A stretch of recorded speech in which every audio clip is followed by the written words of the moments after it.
Hey guys, Peter here at 630. I want to share with you a few ideas about rules of the road with e-bikes.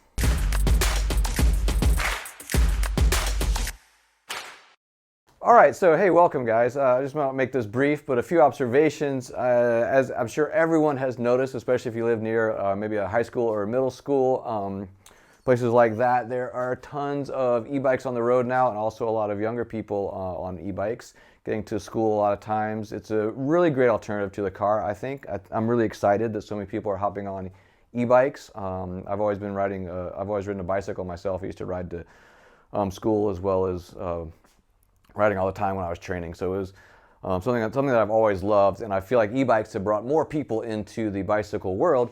But that has also brought a few challenges and some interesting things that I think it might be good to talk about. I think that things are evolving with this kind of new culture of e-bike and e-vehicles, and then sharing the road and stuff like that. So a few things that I've noticed is that, so when I was a road cyclist, which is, everyone hates the road cyclist, the roadie out there. And what a lot of motorists don't understand is when the road cyclist is out there on the road, one reason why sometimes they ride obnoxiously is because they're seeing dangers on the road that motorists just don't see or won't be affected by. For instance, there may be a grate that instead of being with the grates perpendicular to the road, they may be parallel to the road, which can suck your tire in and cause a crash. Also, you're completely unprotected, so if you get hit by a car or crash like that, you're going to die. Getting hit by a car on a bicycle is a very bad thing. So sometimes cyclists on the road are riding in a way that it can be aggravating to drivers, but really they're trying to protect their lives. You feel very exposed out there on the road. So as a roadie, I'm very aware of how obnoxious sometimes road cyclists can be. Also, one thing that grates on people's nerves, obviously, is the rolling through stop signs and rolling through red lights. In some states, it's actually legal to roll through stop signs on a bicycle, but in most states, it's not. You're supposed to come to a full stop. On a bicycle, if you've ridden just a regular bike, or if you've maybe pushed a wheelbarrow or something like that, once you lose momentum, getting started back up again is very difficult. So that's why cyclists tend to do that, although really they shouldn't. I think one reason, yes, it's a little dangerous maybe. It's usually not that dangerous, but mainly it just does not extend the kind of goodwill to the rest of the traveling community that should be. So anyway, this is also happening, I think, a lot with e-bikes. People running red lights, running stop signs, things like that. And I think what's going to happen is that there's going to be there's going to be more kind of regulation and things like that, and more laws regulating e-bikes. So anyway, the more we kind of look out for each other and also respect the motorists respecting cyclists and cyclists respecting motorists and the rules of the road, the more we can just kind of share the road and not have to deal with, undue regulations or, other things that impede our enjoyment. One really important thing, I think, something that I see a lot of times, I think a lot of people just don't know, is that if you're on a wheeled vehicle here in the United States, you're supposed to be traveling with traffic, which means on the right side of the road, okay? That may seem, silly to some, or you may not understand the reason, because if you're walking, actually, you're supposed to walk opposite of traffic, where you're watching the vehicles coming at you, you can jump off the road. If you're on a wheeled vehicle, you're supposed to be going with traffic, and the traffic can go around you. If you're going against traffic on an e-bike or a bicycle, that's incredibly dangerous. And it's just something that makes me cringe a little bit when I see all the kids going to high school. I'm so happy that they're getting, being able to take themselves to high school or to middle school on their e-bikes. But when I see them going down the wrong side of the road, it just worries me, because if a motorist is pulling out into the road, out of a parking lot or a driveway or whatever, they're going to be looking to the left for oncoming traffic, because traffic is supposed to be moving on the right side of the road. So they'll be looking to the left like this, then when they pull out, they're going to pull out. And if you're coming in the other way, opposite traffic, going down the left lane, that motorist is not going to see you.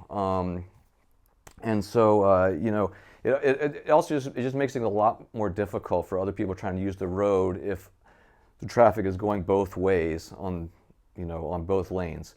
So anyway, the rule of the road is, because I think a lot of people don't know this, is that on an e-bike you're supposed to ride with traffic, either to the side or in a bike lane if there is one. Also, you know, it's good to be respectful of pedestrians, you know. I think that in some places you can ride your bicycle or e-bike on a sidewalk. Obviously, a lot of people feel safer, you know, whatever. I'm not the police here or whatever, or trying to ruin anybody's day. But do be respectful of, you know, pedestrians and stuff like that. It's just going to make things better in the long run. You know, the more goodwill we can express to the rest of the community, the more that we'll get, you know, coming back our way, and then everyone can live and let live. So it's really not an admonishment or anything to anybody. It's just that, you know, we're kind of adjusting to a new reality of a lot of people on e-bikes, which I think is great, but then they're also moving at about the speed of cars. So it's kind of a completely new situation.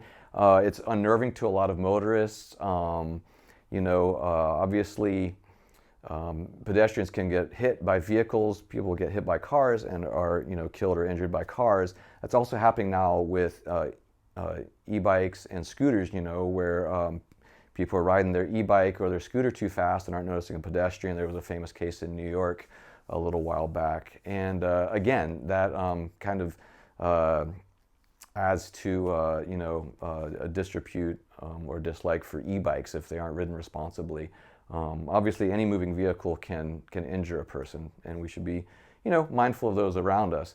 But I guess I think my main message is that yes, please ride with traffic for your own sake, and then also, you know, my learnings from being an obnoxious road cyclist, looking out for their own safety. If you're a motorist, you know, I think that a lot of people now who are never rode bikes a lot before now have e-bikes, and they kind of understand why you ride the way you do sometimes with traffic. So I think that a lot of motorists now are understanding what people on bikes are experiencing and how that works together. So anyway, working together, we'll get through it. But do try to stay on the right side of traffic, move with traffic.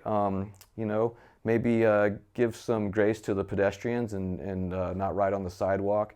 Also, if you're on a bike path, e-bikes are starting to get banned from bike paths now and boardwalks and things like that because people are riding very fast. You know, like road cyclists can ride very, very fast on just a regular bike, you know, 20, 25, 30 miles an hour. And they can do that in the road. Sometimes you'll see that on a boardwalk. My own son, when he was 5 years old, got hit by a road cyclist who was on the bike path, going at a very high rate of speed. That's not what the bike path is for. You know, that's not what the boardwalk is for. For people who are strolling or going along with, you know, a nice cruising pace on their beach cruiser. Same thing with the e-bike. Even though you can go 20 miles an hour, you know, it's not going to benefit anybody to run over someone's kindergartner. So, you know, there's just these things that we see, and it's kind of a new situation for everybody. But I think that you know, if we're all a little more mindful, you know, follow a few simple rules, then we don't have to have rules made for us. Okay, I truly hope that that was helpful for you. If you liked it, please do like it and hit subscribe. It helps grow our channel.